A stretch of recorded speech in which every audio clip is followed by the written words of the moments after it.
empezó todo, no sabíamos lo que iba a pasar. Solo sabíamos lo que teníamos que hacer.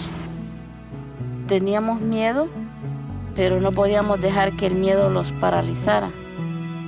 No nos quedaba otra opción más de que luchar.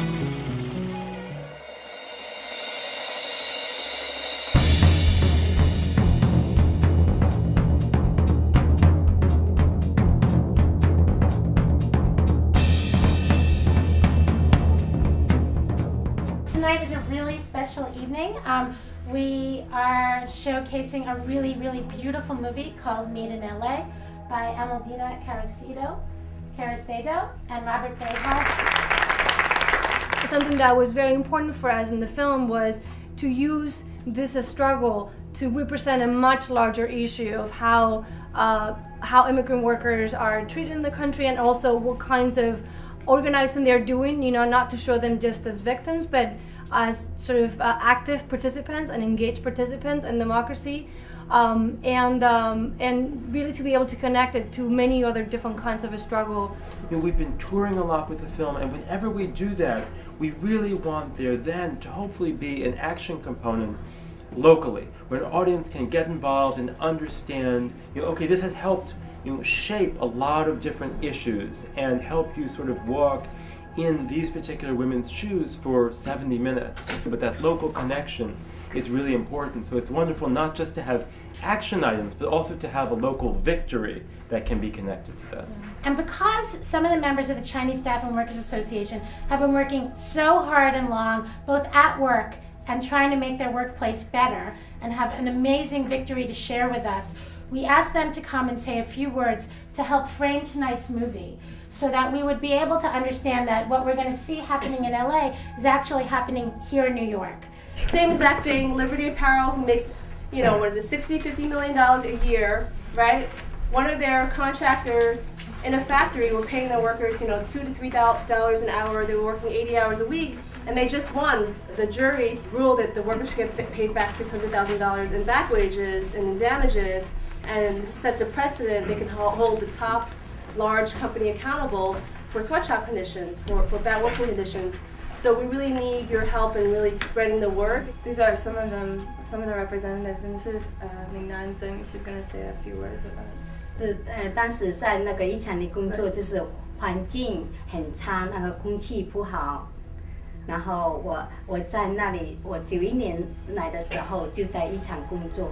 I came here in '91 when I was 17 years old, and I was working really long hours in the factory, and the air was really bad. 然后我们就是告花衣商，让花衣商能够负责。And we decided to sue the manufacturer to demand that this larger company was held responsible for our conditions. 因为10年来，我们真的有时候很想放弃这个，可是我们看见我们自己的血汗钱，我们舍不得。Because it was really difficult over 10 years to keep on fighting, but we saw that this is our blood, sweat, money. We need to demand it back. So we were all so excited and wanted to celebrate with all of you because we thought it was so great that you won this. And we recognize that you won this on behalf of everybody, not just for yourselves.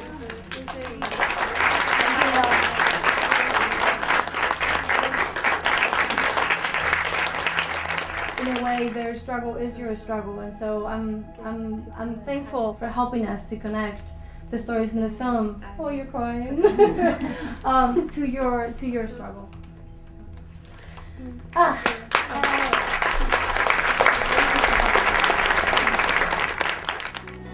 Is it final, like they're going to sign it? No quiero hacerme demasiadas ilusiones. Que sí se puede, el que persevera alcanza, como dice.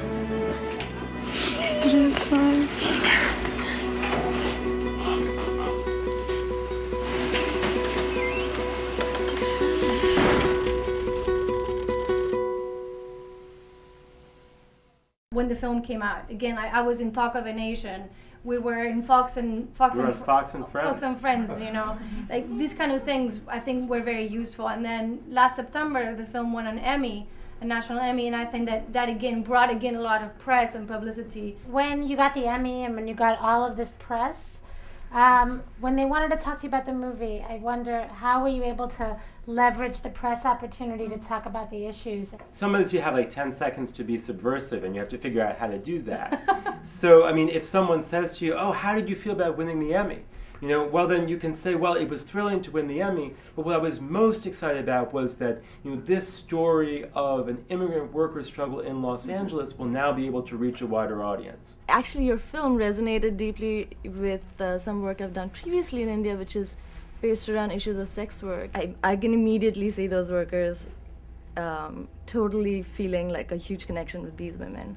And that's something that we're trying to do, as we say, to connect the struggle in the film with many struggles that are happening, not just locally in the US, but in each country that we go to, there are similar struggles. I just want to echo everything that the filmmakers were saying about really, localizing the getting involved locally and connecting it to the local struggle here. There's actually a national boycott right now of Liberty Apparel. And a lot of information is on these handouts if you want to look at them. And then there's the pledge form, which it actually asks if you want to get involved or there are certain things you can help us with to publicize the struggle, what's happening locally in New York.